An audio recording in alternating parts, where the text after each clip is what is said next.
Hello, welcome to another exciting episode of Pete versus Anxiety. My guest today is Kat Button. She's actually a musician who's here today to talk more about herself. So, Kat, tell us a little bit about yourself. Well, hello, Pete. Thank you for having me on here. So, my name is Kat. I'm from Southampton in the UK. I'm married, got two kids, and as well as being a musician, so singer, songwriter, producer, I'm also a part-time music teacher. So, music is obviously a big part of my life. And I finally, after I think we were just talking about procrastination earlier, after 17 years of procrastination, in fact, I finally released my debut album, Refocus. So yeah, it's been a busy old year. I've gone from releasing nothing to releasing 5 singles and an album. So yeah, it's with me, it's all or nothing really. So Right. So, have people received it well? Like, what are people saying? They like what they're hearing? yeah, I'm very happy with the response. So I've had a lot of reviews, and the reviews have not only praised the concept. So it's a concept album which talks about my mental health journey from diagnosis through to anxiety, through to overthinking at night, to thinking, oh, am I ever going to get better? Are things all ever going to improve? To then where it refocuses, hence the title Refocus. After I had CBT therapy, things changed. As a result, my outlook changed. Things became more positive. I was able to deal with my thoughts and as a result live my life again. And it's really cool, Pete, because people have said that they can identify from the album where that refocus, where that change happens. And also I've had a few people that have mentioned about the musicality of it, because being a musician and classically trained, it's very important for me to utilize my musical skills in a way that not only captures the essence of each chapter of the album, but because I enjoy making music, and I enjoy experimenting with sounds, and I enjoy kind of pushing myself to make more exciting music. Yeah. Yeah. So, has music always been a big thing for you, though? Even then, when you were a kid, was it just something that was heavily influenced? You have like family members that were in it, or is it just something that just gravitated towards you when you were younger? So when I was growing up, my mum and dad, although they didn't play instruments, they always listened to music. So we had a radio station called Capital Gold, and every single evening it would be on. I'd be listening to the great 60s artists like Manfred Mann, and obviously the Beatles and Elvis and Del Shannon. And it was really special just sitting with my dad, just listening to all these amazing artists. And then when I was 2, my parents got the photos out the other day, which is kind of funny and also really embarrassing. So we were having a look at the photos, and they showed me this picture, and it's me with 3 other children. I think I was about 3 at the time, and we've got sleigh bells because we're doing a rendition of the classic tune Jingle Bells. You might have heard of it.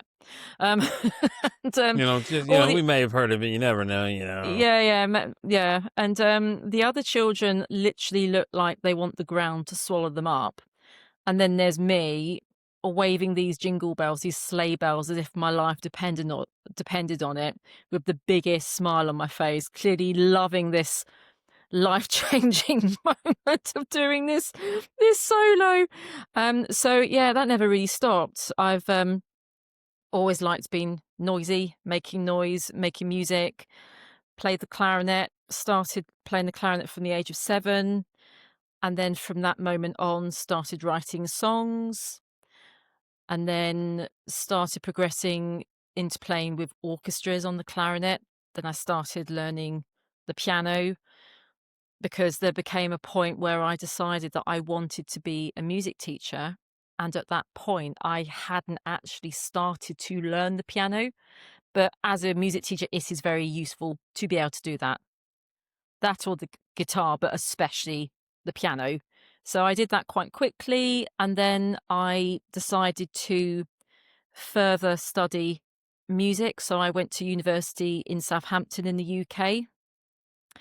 So I received my music degree, and then I decided to train in secondary music, which is funny because I'm now working as a primary music teacher, but I at first decided to train as a secondary music teacher. And yeah, and I'm still in Southampton now. So I moved from just outside London to Southampton to study at the university. And I stayed. I found a job and I've been here ever since.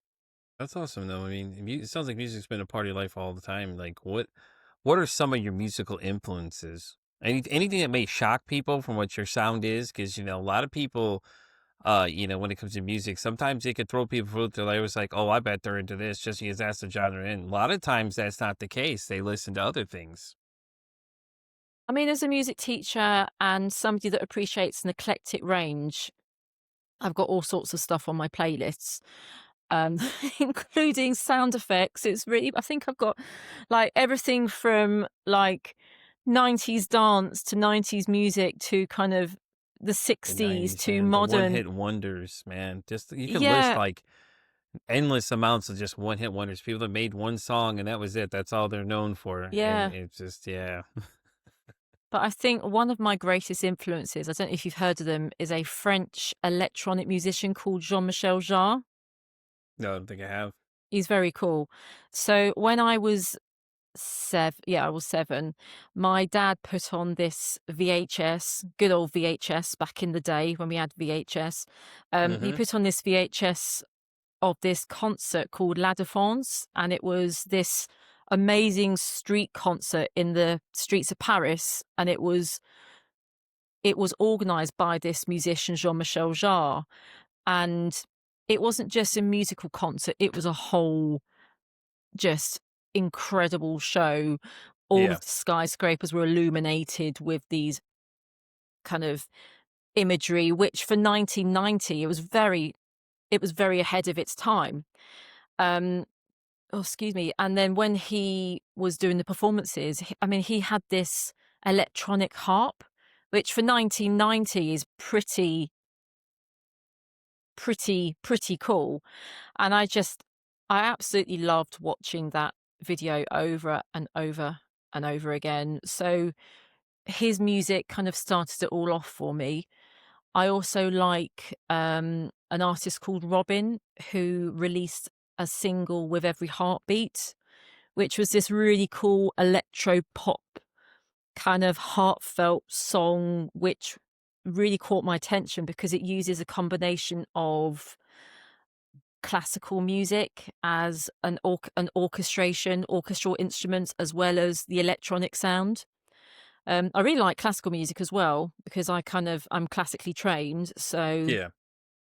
really like the composer Tchaikovsky. Mhm. Big fan of his stuff. So yeah, I have a huge, my playlists are a bit crazy, but yeah, a huge mix, which is really cool. So the '90s, who were you listening to in the '90s? Anybody might recognize? Oh, Entrance. I would sing, but I'm not going to do that now. Oh my god, yes. God, as soon as you said the '90s, I was just thinking of like, God, It's dude, such think a of how many tune, one though. hit. It's such a tune. I mean, It's it's just it's one. like It's the one song that, like, if I've had a bad day, I put that on and like kitchen disco, like literally the wooden spoon comes out and it's my microphone and I am away. It's yeah, it's such a tune. that's so awesome though. I mean, like I said, the '90s though gave us all the one hit wonders, the boy bands and all the other fun things that Oh, started the so greatest arguments of all time, NSYNC or Backstreet yeah. Boys, like Oh, yeah. but what's really funny is a lot of that stuff is coming back.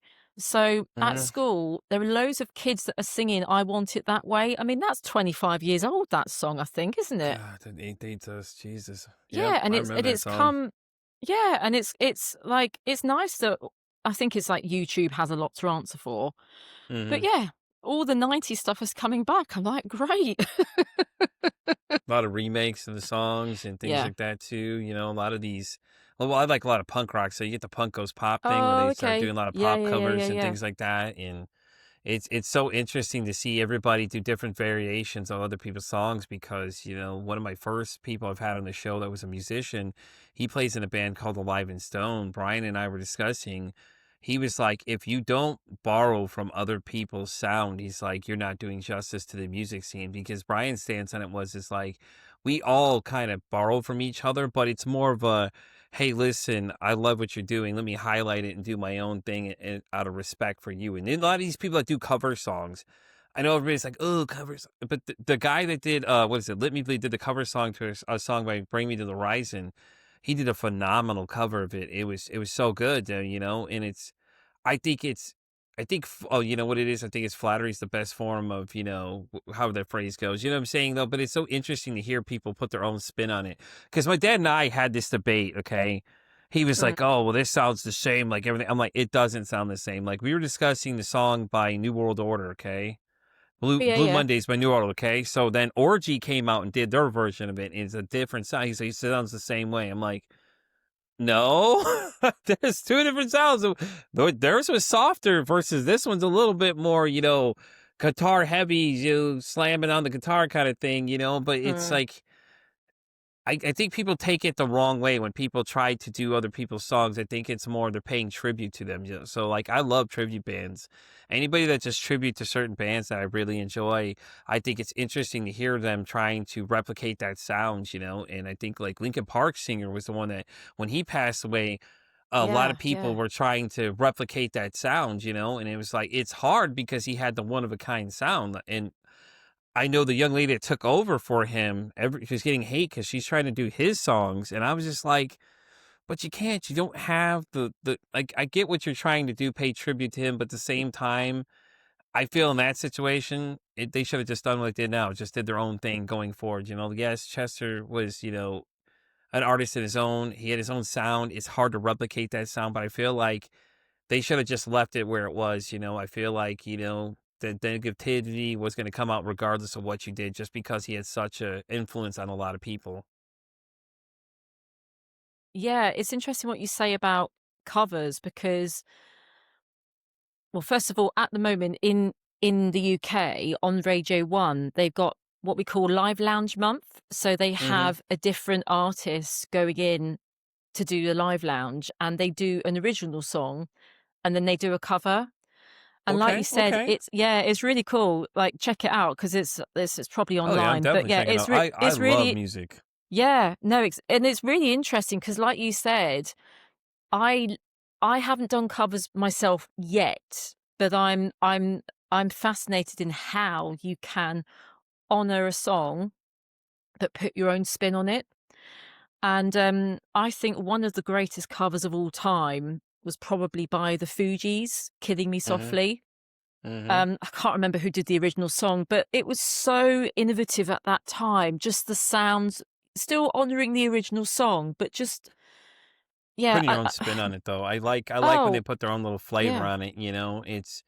I think it's awesome because it's like that song inspired you that much that you wanted to do a tribute to them. And a lot of people, that's what they do. A lot of their influences, and it happened. What is the Michael Jackson song in the '90s? What was it? Smooth Mm. Criminal got remade into a rock song and whatever. And everybody's like, "Oh, that's the only song." It's like, but yeah, that was a huge influence. Like you could hear the guy singing the song. He didn't do anything different. He just turned into put their own spin on the sound. They didn't try and copy him. They paid tribute to the original song by creating their own thing because it was that good to them. And I think I love it though. I love it when people do that because it's interesting to hear people's perspective on like what their sound is with that song because a lot of times, you could change it. And we had a gentleman on the show named Note. He's a newer artist.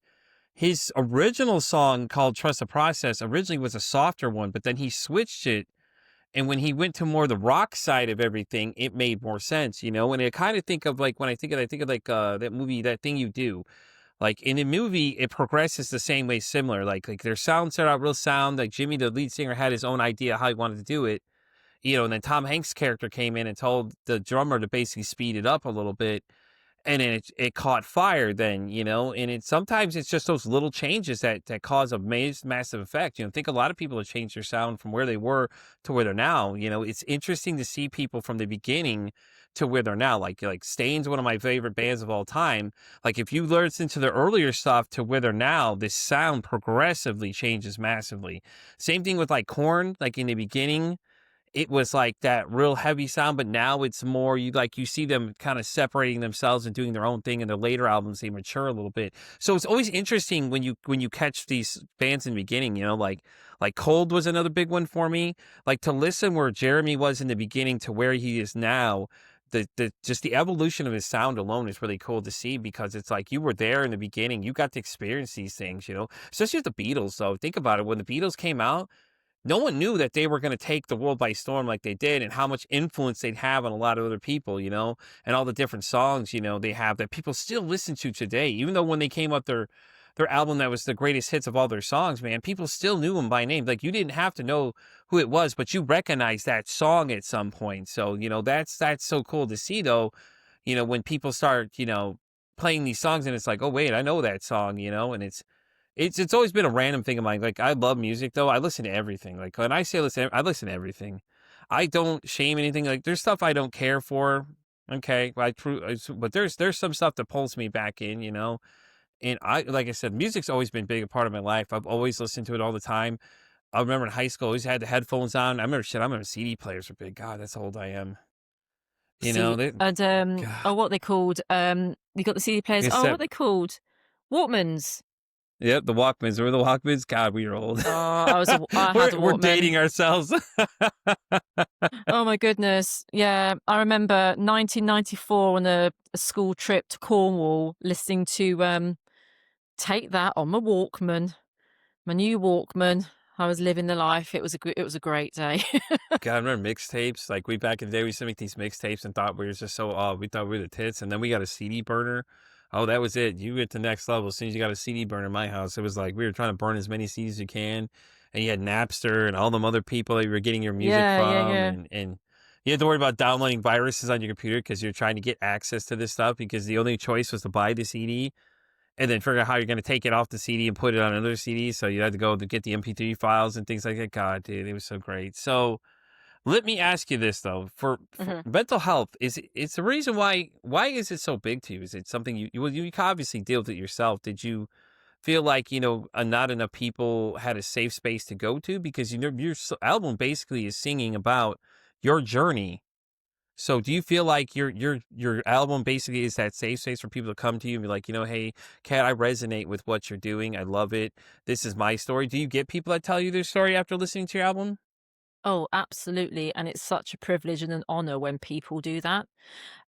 Because I feel that although more people are talking about mental health, because my family have a history of mental health, and 35 odd years later, as a society, I think we are in a position where we are talking more about it, and there is comparatively less stigma, but there is still a huge amount of stigma and stereotypical views. And one of the things that really winds me up, Pete, is when people say to me, "Oh, I'm a little bit OCD." And that's one of the phrases that really annoys me. And I think as soon as somebody said that phrase to me, they didn't know that I had it, by the way. It was just a term, a turn of Yeah. phrase. It kind of ignited this spark within me to create music that, number one, maybe helps to kind of quash some of these stereotypical views, to help educate people on what OCD actually is, because it takes up many forms. There are various different forms of it. Mhm. A lot of people think, oh, people that have it are really tidy. I mean, I'm really messy, but for me, it was mostly intrusive thoughts. So, yeah, and a lot of people that listen to my album and hear the first track, Begging You to Go, which talks about when I was newly diagnosed, they're like, "Oh, wow, I didn't realize that that was one of the things about OCD I hadn't realized." So, yeah, I think you're absolutely right. It's number one, trying to spread awareness and the reality of living with this kind of condition. And yeah, also just to give hope to people that things can and will get better. because I remember, Pete, when I was first diagnosed in 2004, it was my OCD was very severe. And my therapist, and I don't know if she should have said this, but she was like, "Yeah, this is really, really severe. So much so that you're going to struggle to maybe do things in life." And I was, me being stubborn and determined to kind of prove people wrong, I was like, no, absolutely not. This is not how it's going to go. And coupled with that kind of fiery, determined attitude and CBT and, yeah, medication and self care, I'm very happy to say that although things aren't easy, I certainly have moments, but Yeah. I am very aware of when things are a bit trickier. I know my limits and I know my boundaries. Music is one of my biggest safe spaces. It's kind of it's one of my therapies. It's a place where I can go and document how I'm feeling, and it's incredible how it can help shift my mood to feeling so much better. Right. Yeah. See, listen, at the time of this recording, here's a really weird fact that I need to tell you. You were the second Okay. person to have OCD on this show. Okay. Out of 200 plus interviews, you only two people so far this season. Two people this season have had OCD. You and another gentleman named Kurt Warner. He's an LCS out of like I can't remember exactly where he's at though, but he's somewhere here in the stateside with me. And he had OCD, but his was a little different though. When you're watching our interview, you can see he kind of is like a little fidgety a little bit, but it's nothing against Kurt. Kurt was an awesome conversation.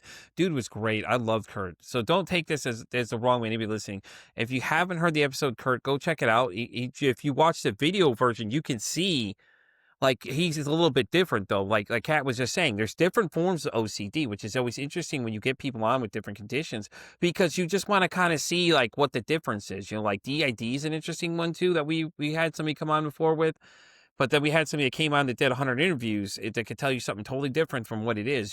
So it's interesting when people come on and share their diagnosis and let people know, like, "Hey, listen, there's more than what it looks like," because everybody knows anxiety, depression, BPD, and they make jokes about OC being, being the thing that, and it's like, yeah, but do you know what it really means to be that though? You don't understand what it is. Like I used to make that joke all the time until I started meeting people. Then I was like, yeah, I'd like to say, my wife's really OCD, which, she's real, but she's the one that said she was, she's like, yeah, I'm really, critical about how I do things. But, it's always fascinating though when you meet people though, because it's like when you start to find out things and then it's like, oh, that's interesting to know.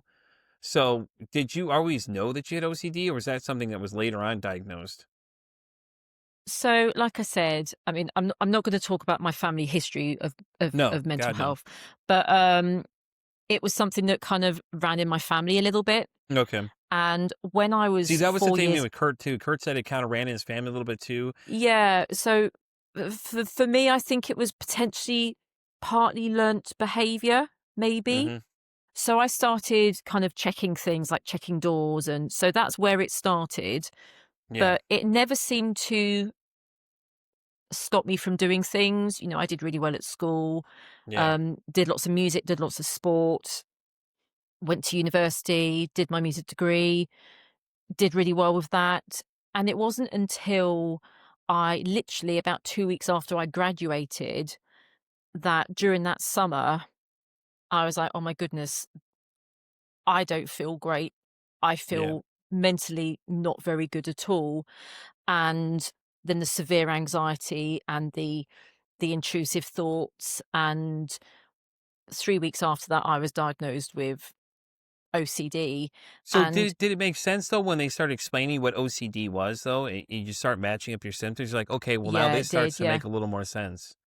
Yeah. And So it's interesting because what I didn't realize at the time, Pete, was I'd had OCD for a long time, but it wasn't really bothering me. But what can happen from my personal experience is if you have symptoms that are untreated, it can eventually become so entrenched in your routine that at some point it can kind of potentially explode into something else, which unfortunately in my case is what happened. So it was kind of there, but not really kind of it was still affecting my life, but not massively, and then all of a sudden, bang, just yeah, affected me in a huge way, in a different way. So let's give somebody maybe a little nugget fact. Okay, so about with OCD, what is one thing you could tell people that they have the biggest misconception about? What do you feel like is the biggest misconception when it comes to OCD that you just hear people say and you're just like, you kind of sigh and you're like, yeah, okay, that's really not the case, but okay. I think for me, the biggest misconception is that OCD is just about being tidy.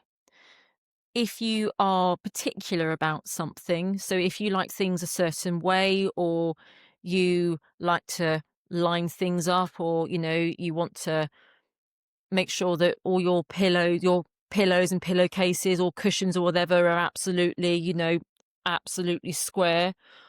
Um, that's being precise. That's if it doesn't cause you great anxiety or distress or cause you thoughts or compulsions, then it's being precise. For me, when I used to start having the checking things, I would think, "Oh no, I've left the door open."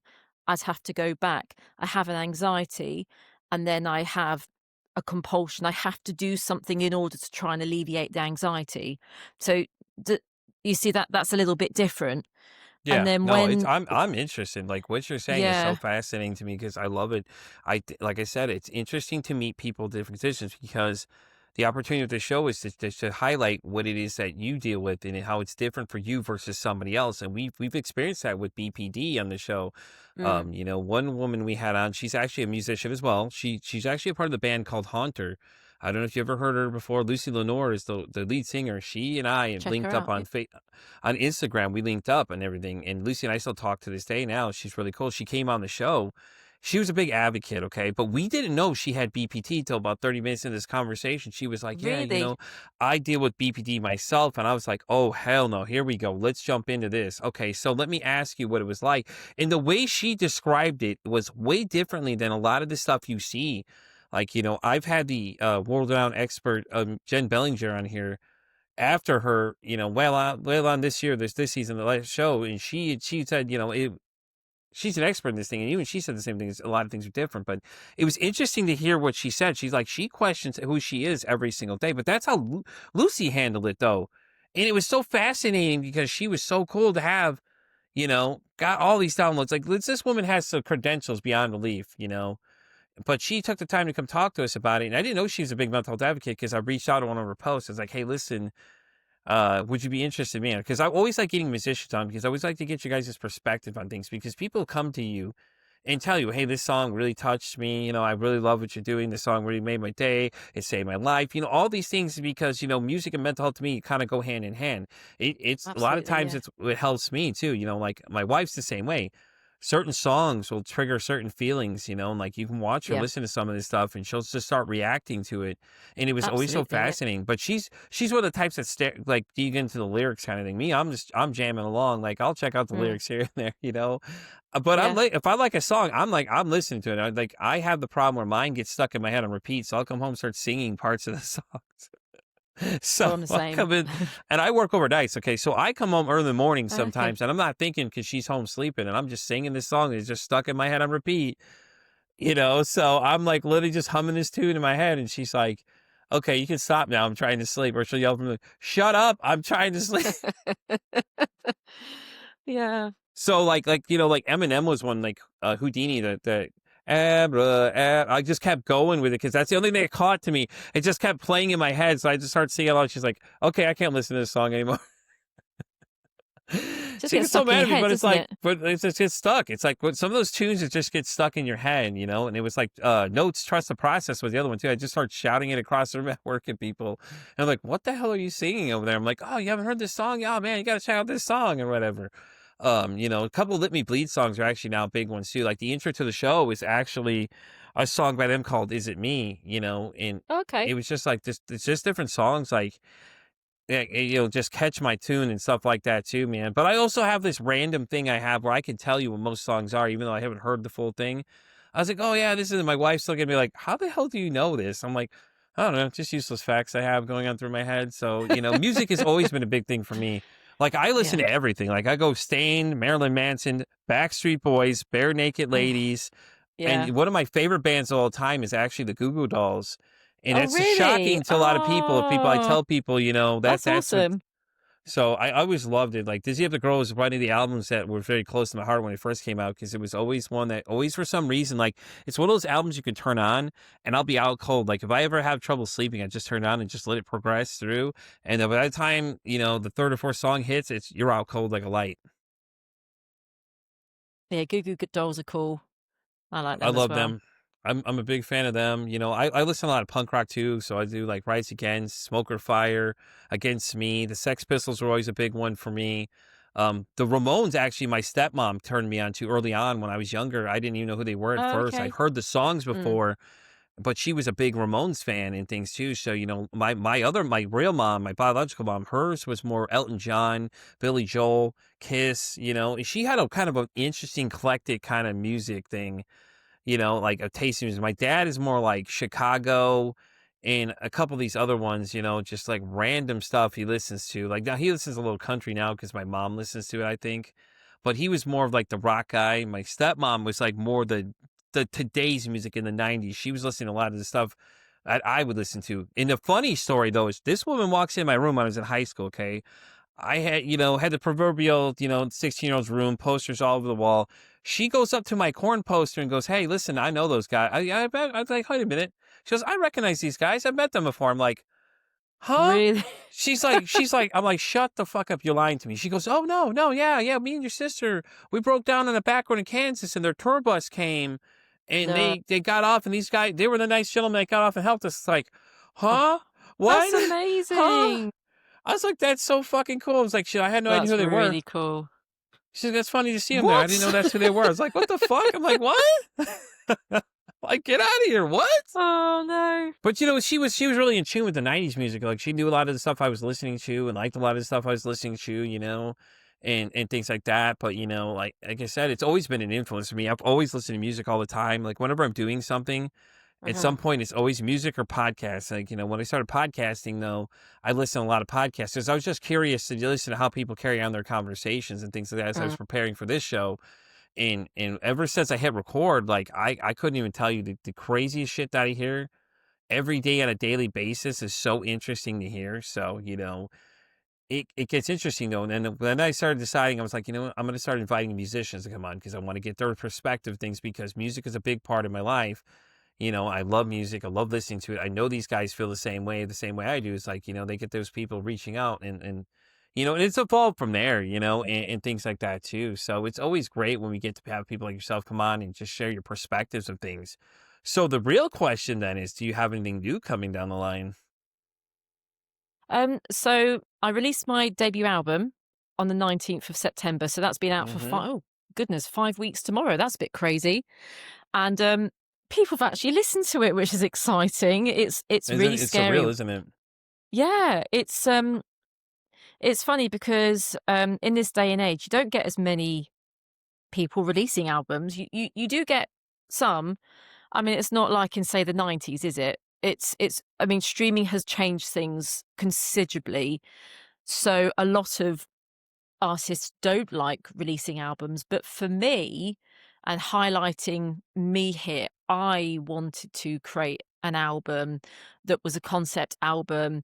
And I think as a musician, it's really important to first and foremost write music for yourself. I'm quite happy with being a part-time music teacher. It fills me with so much joy. It's a job that I love and I do other things as Do well. do your do your kids listen to your music at all? Do they know that you have an Yeah, album they d published out there? yeah, They listen? yeah, yeah, Okay. well, they've listened to, yeah, so they've listened to, like, Happy Place, I would say, is the biggest song that I say biggest song, but, comparatively the biggest song out of the others. And Together is track 8 on the album, and it's all about reaching out. It's a dancey, trancey song that celebrates reaching out when you are struggling. Mhm. And I specifically did it like a bit of a party anthem, because reaching out for help is something that you need to celebrate, because there's no shaming it. And actually, when we at school, when we talk about mental health, I think it's really So you guys important from talk it. about it there. Okay. Well, yeah, so I'm just a music teacher, but we do something called PSHE, where they talk about mental health and talk about the importance of reaching out if you need to talk to people, or if things are a bit difficult.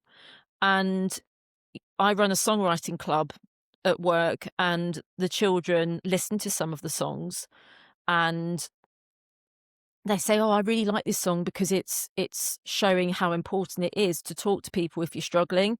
And I think the fact that people, especially children, learn that from an early age is really important. Yeah, that's awesome though. I think it's very interesting y'all talk about mental health so openly because a lot of play here they don't talk about it at all, and I feel like that's Really probably the biggest interesting. problem.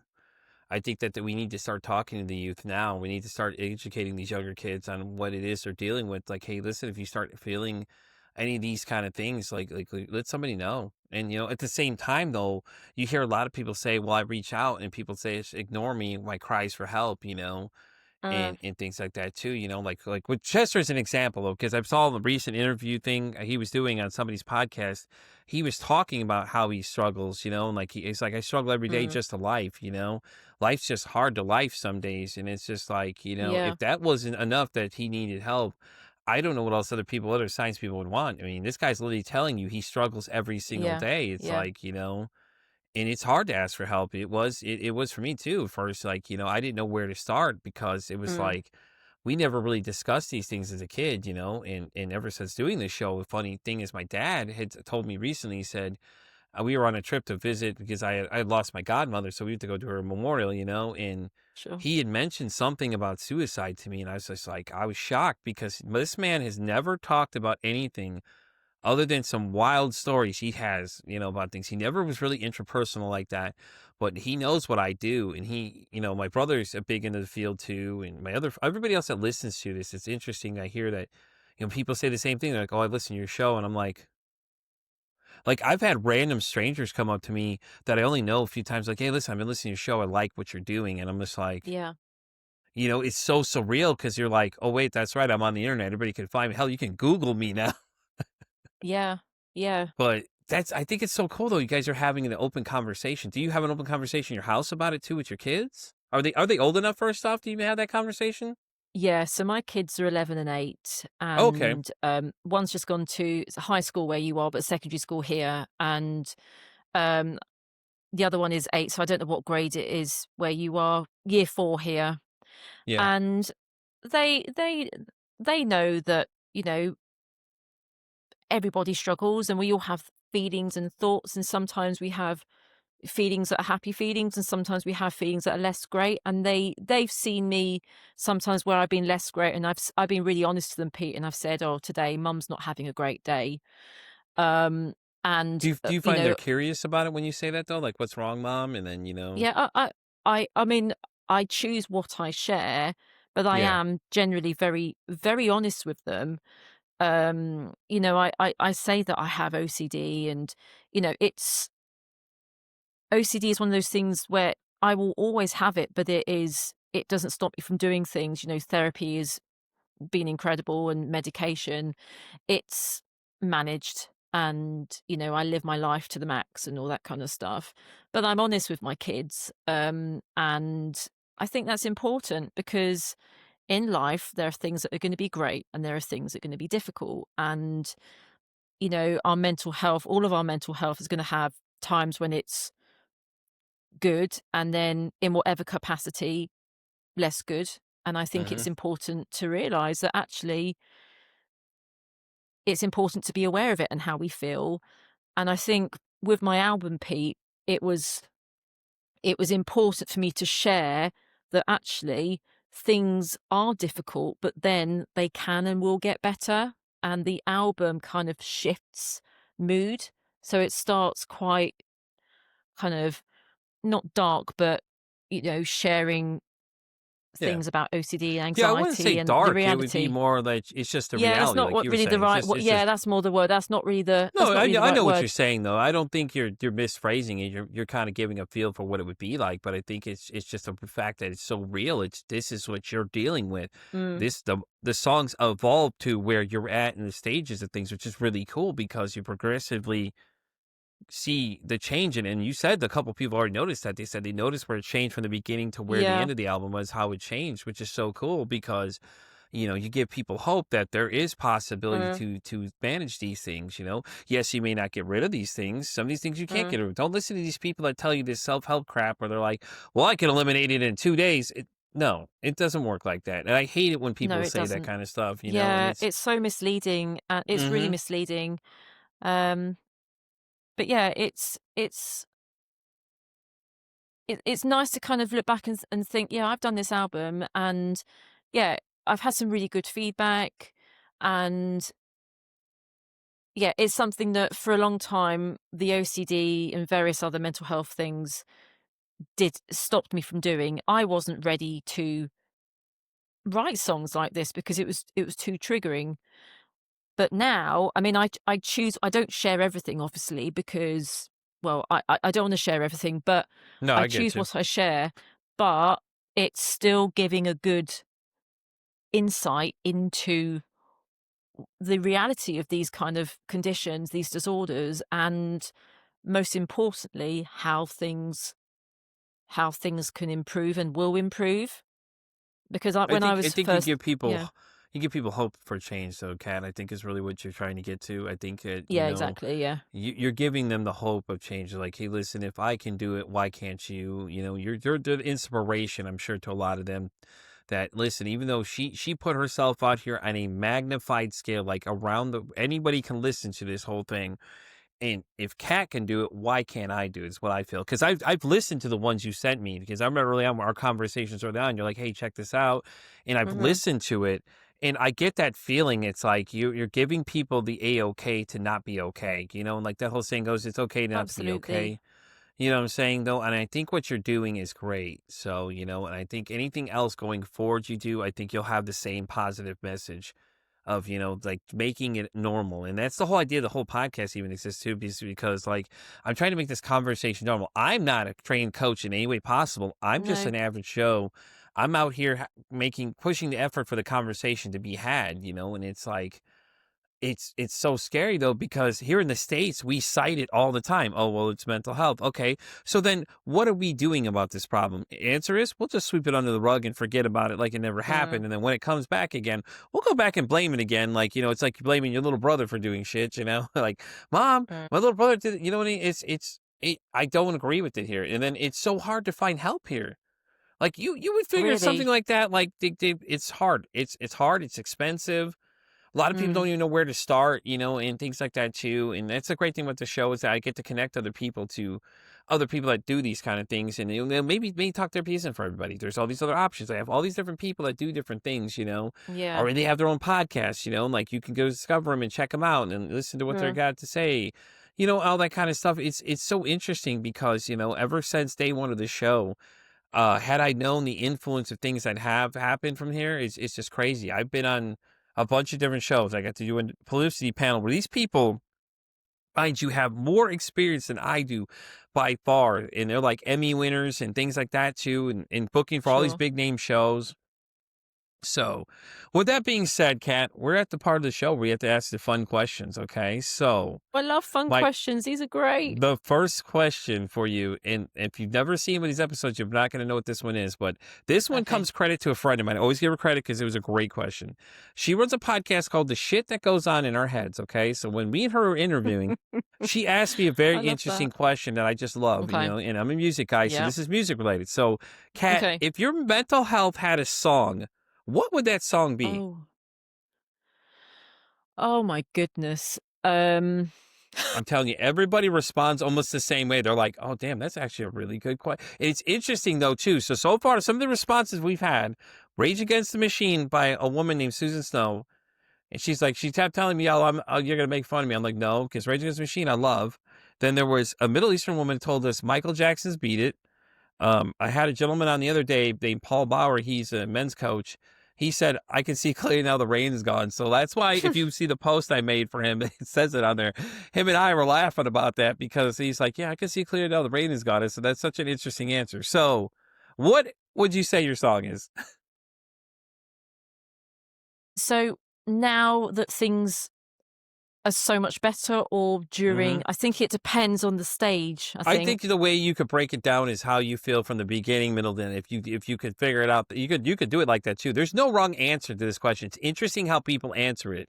Because like mine had multiple part answers to it. Because I was like, some days it's this, other days it's that, and I just started listing off stuff. So I think I think at the beginning it's I don't know if you heard, there's this classical piece called O Fortuna by Carl Orff, and it goes, "Oh Fortuna," and it's all kind of dramatic and like crashing cymbals, and I think, yeah, that was my head at the beginning, kind of minor key, all a bit and then it gets really loud. Another one would be In the Hall of the Mountain King by Grieg, when it goes do, do, do, do, do, do, do, do, do, do, and it gets Yep, faster and faster and yep, faster, yep. and then it's We just know that and one. then just, yeah. So I think that probably in the beginning. But like I said, I'm a huge fan of 90s dance, and I think Entrance Set You Free would be kind of the beginning, because although, like I said, for me anyway, and I actually in general, it's not going to go away, but it doesn't stop you from doing things now. And Set You Free, I think, is great, because it kind of resonates with me that actually you can be set free from it. Yeah, no, I agree. I love it. I think it's a great answer. I love when you said it resonates with you because a lot of times that's how I pick them too. Is just they have to resonate with me in some way. And there's certain albums that are like that too that I can listen to front to back. I don't ever skip a track, kind of thing. So that's a whole nother topic for another time. But the second question, and the Hmm. reason this podcast exists, is that if you could break the stigma about mental health. Now I say anything that you see, your Instagram feed, you hear people say just some like goofy shit that you hear that just upsets you. What would you say the thing that sticks out the most to you? What regarding what people say? It could be what they say, something you see, like people on the internet posting things that are just incorrect. People's comments you see, there's just something that sticks out to you that you're like, hey, listen, stop doing this. Oh, things like when I don't know if you've seen these things where people post like pictures of things, and they've got these reels, and it's like, um, this makes my OCD go mad or something. And it's like when someone, for example, is like put some shelves up and like one bit's wonky, and I'm like, mate, that's not OCD. That's just somebody who's done a wonky shelf. Just get the drill and take the screw out and sort it out. It's not OCD. It's just a wonky shelf. Sorry, I'm venting now. That's I'm like that. hilarious. The way you say, like, mate, listen, I gotta tell you, it's like over here saying, like, listen, my guy, you're fucking up over. It's basically how we would say the stateside, but it's so great to listen to you when you use the different terminology for you guys on the other side. You know what I mean? Like you guys have Yeah, different words yeah. for different. It's so funny because when you said with the mate thing, I'm like, oh no, she's getting serious. Here we go. Yeah, like with you guys over there, it's just like, when you say certain stuff, it's like, oh, hold on. Oh, Yeah. no, they're not happy. But yeah, I'm just like, seriously, sweetheart, it's a wonky shelf. Seriously, yeah.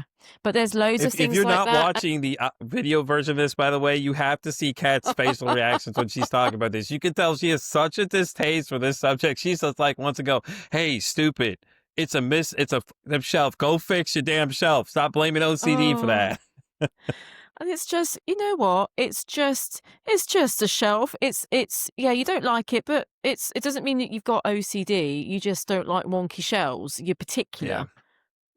Yeah, no, I think you it's a know. misrepresentation of OCD 100%. Like I said, I think that people, the stance on a lot of people is they don't know, so they judge instantly. They just make up assumptions, and it's like, go do some fucking research. You have the internet now. This is the scariest part of all. You have Mm. Google, ChatGPT, all these different things at your fingertips, and you choose to listen to some idiot on the camera tell you that depression isn't real, for example. One guy said depression isn't Oh, real. If I could ever find the reel, I'll have to send it Yeah. to you. The guy said that, but he literally was live on Instagram and he had said that.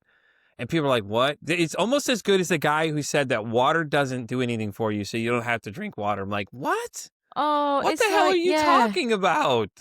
Oh, it's like when they say, "Oh, you can just snap out of depression." I say it again, it's like, hmm "Mate, come on. Right, sort it out now. This is not where it's at."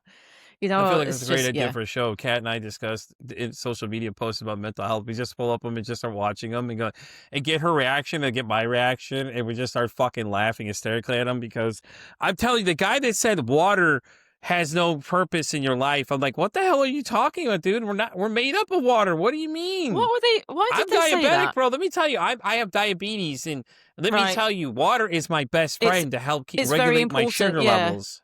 Yeah. What do I'll they have to drink find these then? posts for you. I'll just send you. That's what I'm Yeah, saying. what do they I don't drink? know. What It do was they drink? Bizarre, well, he yeah. was on a podcast, and I'm like, how the hell are you gonna let him continue to say this shit? Like, you got to stop him from saying this dumb ass crap. Like, what? Like, I just see this shit every day of people posting these videos, and let me go off on a tangent for you real quick too. The Oh, thing no, that that's fine, you pisses carry me on. off it pisses Oh, me no. off is these fucking videos where people like every month, there's awareness month, and then these people post these videos. Oh, da da da, and it's like you're always wondering in the back of your mind. It's like, okay, so let's see what you're posting after this to see how serious you are Oh, about it. Oh, yeah. well, it's mental Oh, health, don't mental. get me started, Pete. Yeah, But you know what I'm don't saying? even Like, it's start. just like Yeah, it's just oh, fucking. It just drives me nuts because it's like we deal with this shit every fucking day, man. And my anxiety yeah, doesn't end when I hit end on this fucking recording. I deal with it on a daily fucking basis, and exactly. people like, I post videos of things like people. There's the one I put out that was really serious. I put out recently too that says, like, if I could tell you exactly the thoughts going on in my head, this is what it would be. And people just like it away. And it's like, I don't think a lot of you realize, like, Mm, I'm fucking serious. I'm not doing this for likes. I'm telling you all the honest truth. This is what I'm thinking. And I mm. think a lot of people need to start to realize that, like, just because this awareness month is here, you can make these cute little videos, but Oh, fuck you because 100. afterwards we still deal Yeah, with the shit. I'm Kat and so I deal with with these you. things on a daily basis. Kat deals with her Yeah. situation too. It's like the whole wonky shell thing. You're basically saying, making a mockery of what she deals with. And to me, that kind of pisses me off a little bit. And then the Are you comment gonna section, yeah. God, we don't even start about that, girl. They're fucking horrible. I had a girl on here, Oh, she told me yeah. she had 17 medications. Kat, 17 Wow. medications this woman was on. Went to the mental institution, okay? So you're gonna love this one. The comment section was so fucking bad. They were telling her to go to a you need, you're crazy. Da, da, da. It's like she doesn't need you to tell her what she No, already knows. She knows that no. she's got a lot going on. Like her story is fucking scary. It's Mm. like you hear her Yeah, telling you the story. She's like, I have 17 medications. And I'm like, holy fuck, how do you make it through a day, man? yeah, Like, I'm so yeah. sorry. I can't, I'm so sorry you had to deal with these things. It's fucking crazy. But for her to come in and share it and then you to be that fucking ignorant that you get on their comment section and start saying like negative, stupid ass shit, like get the fuck Mm, out of here, bro. Who are you to fucking judge these people, you know? And that's my yeah, tangent there because that shit irritates me so fucking much. I look at these comments because that's what I'm always looking for. Okay, the mm. video could be amusing, but I'm looking in the comments to see what it is. Or the one where the girl was celebrating Men's Mental Health Month like it was a fucking joke. And I'm like, Yeah, 80%, exactly. lady, 80% of men are killing themselves at suicide. I think there's a problem there we need to figure out real fucking quick, you know? Yeah. And 50% of men make up the population of the world. We're losing men faster than we're pre-populating. Mm, And it's not mm. to say women's mental health doesn't matter either. So I want to make No. sure that's loud and clear stated for anybody listening to this. Yeah, I yeah. just think 80% is a fucking ridiculous number for us not to Oh, address it's some kind of issue. horrendous. Yeah, and also, Pete, what really annoys me is when it was World Mental Health Day a couple Fridays ago, you look on social media, right, and you see all these people, it's like, it's World Mental Health Day, it's this, blah, blah, blah, blah, and writing all this stuff, which is lovely. And it was really nice to see so many people, like, I say, making it important and highlighting it. Then the Saturday comes, the next day, nothing. There is Exactly. nothing. I mean, you still have a lot of mental health advocates, but in comparison to the Friday, literally nothing. And it drives me insane. It's like when people say, kind of going a bit off topic, that like ADHD is, and I'm using inverted commas, fashionable or Yeah. trendy. I'm like, "No, no, no, no, it's not," and it's the same with mental health, and I think a lot of people jump on the bandwagon because it's seen as the thing to do a post about Mhm. World Mental Health Day. "Oh, everybody is. Oh, let's do this. Let's show that I'm a nice human being and that I do care about people's health." But I think, Pete, actions for me, it's actions like I made this album and I do my songs, Mhm. A, because I enjoy doing music, but it's to show to help people basically. You know, Yeah.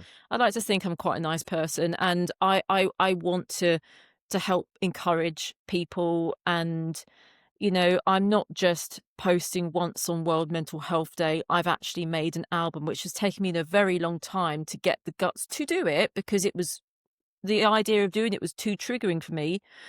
But I've done it, and kind of sending it out into the world, and actually not just posting a post on World Mental Health Day, actually doing something that hopefully, whether it's thousands of people or just a few, is, you know, has definitely helped some people. I mean, I've had one message where somebody said, "Thank you so much for your song about OCD," and then they started telling me about their son who was struggling with OCD, and they asked if they could get my advice on the best places to signpost them for help.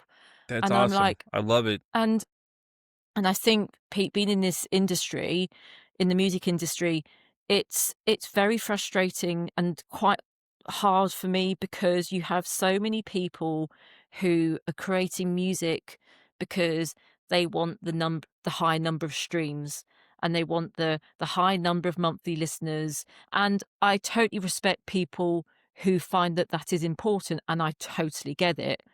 But I have to keep reminding myself that, you know, I don't want to be a full-time singer-songwriter. That's not what I want to do. Yeah, a lot of This those is guys, they deal with a lot of shit too, man. It's a lot of traveling and mm, things like that too. Lucy yeah, didn't yeah. didn't do a concert until this past year, and she was uber successful just putting her stuff out there because she's a tattoo artist by trade. So she has all Wow, these cool nice. tattoos and stuff. So I'll send you her page to check out and things. But Yeah, her, that'd be awesome. you know, she's Yeah. just always like posting music and things. Just a hobby she was doing on the other side, being a lyrist with other people too, you know, and things like that too. But tattoos were her big passion as well, you know, and Really she just loved doing it, nice. you know. And I think when it comes to music, if you get in for the wrong reasons, people are gonna know. Like it's the same thing with this space. If you're not fucking authentic with people, people are gonna know that you're full of fucking shit and go, well, I don't want to deal with this person because I Yeah, don't I believe think they're real. absolutely. I mean, I've had a couple comments that say, "Oh, she's quite authentic," or that I'm authentic. And like, yeah, what you see is what you get. You know, I'm I there love it. on with my cup of you know, my cup of tea, you know, and oh, there's hot chocolate. Actually, I've just spilt it everywhere. But yeah, my hot chocolate or cup of tea. You know, I haven't got a scrap of makeup on. I'm too tired. I can't be bothered. You know, it's you know, what you You see is what you remind me of get. somebody, Kat, by the way. I don't know if you've ever I got a friend of mine's show. She runs one called the Emotion Available Podcast. She's a therapist, but she does the same thing. She's like, I just show up as is. She's like, if I want to show up as a fucking bathrobe, I'm just gonna show up in a bathrobe or something. She had Oh, an I've never done interesting that, but conversation. I'll have to send you the episode I'm thinking of. yeah, Like no, the do. first 5 minutes of this conversation, you have to listen to these two. The two of them are just talking about the most random shit possible. But she's so funny though, because I love her to death too. Melissa, by the way, if you're listening to this, I love you to death, okay? But she is the most like authentically real person you'll ever meet. Like she just doesn't give a fuck. She's like, I'll just show up as is. Like I'm gonna come to your Oh, session in a goddamn bathrobe, but that's how I'm feeling today. No I think makeup, we'd hair get not on. done. Like Yeah, I'll be here, amazing. but I won't. I'll be here as the way I fucking feel. I'm like, oh yes. I'm like, I love it. So with that being said, we're gonna wrap up this episode of Pete for Study. Cat, thank you so much for coming, man. This has been a long time coming. I'm so glad you came. I had a Yeah, great it's time. We'll definitely have to no, consider me that other too. option. I'll have to look into it. You know, you never know. Pete Cat versus the internet could be a thing. You never know. We could possibly get on here. You could hear our reactions to things. Well, Kat, do you want to let everybody know where they can find you? I know you're on Spotify, pretty much everywhere. You know, what socials would you like them to reach out to you in case anybody wants to reach out and send you some praise that they like your songs and things like that? Yeah, so oh, that's nice. Yeah, so I'm on Instagram, catbutton_songwriter, and you'll see me doing some more serious videos and some really quite ridiculous ones as well. I do like to add a bit of well, I say humor. My kids don't think I'm funny; they just think I'm embarrassing. But I Yeah, try to right. be funny. So yeah, I'm on there. Also on TikTok as well. Yeah, and my music. So Refocus came out on the 19th of September. That's on Spotify, Apple, basically all streaming platforms. Would be great if you could listen. So yeah, there Well, we thank you go. so much for coming. Like I said, Oh, thank you, Pete. if you have anything new you want to come back and we can discuss, trust me, I'm sure we can make it happen. You and I could come up with another hour worth of stuff to talk about for sure. No, it's been great to chat. And yeah, I think yeah, Pete and Kat's unimpressed faces. I think what we could do, I've got an idea. I've got an idea already. Like, just get like some random, like, my mind's going now. Just like some random, really annoying, like, things that people have said online, and just Yes. like, on a scale of on 0 to 10, show a facial expression that that shows your annoyance at how Oh my annoying you God, find it. yes. Listen, we'll have to Like, explore that idea for sure. I like think it's gonna be the it's wonky a great shelf. I mean, idea. I don't think I've got enough facial expressions to actually show how that makes me feel when people say that. Right? You're just gonna make comments like, "Oh, I got a facial expression. I got a word for this. What the fuck is I've got this?" a face. Yeah, exactly, exactly. Well, with that being Oh, said, we're going to wrap this episode of Pete vs. Anxiety, guys. You know where to find me on Pete vs. Anxiety. I'm X all the way down to TikTok. I'm on Spotify all the way down to Pandora Radio. And as I always say, it costs nothing, absolutely nothing to be kind to somebody. One kind act you can do can save someone's life, or hell, you can make their day.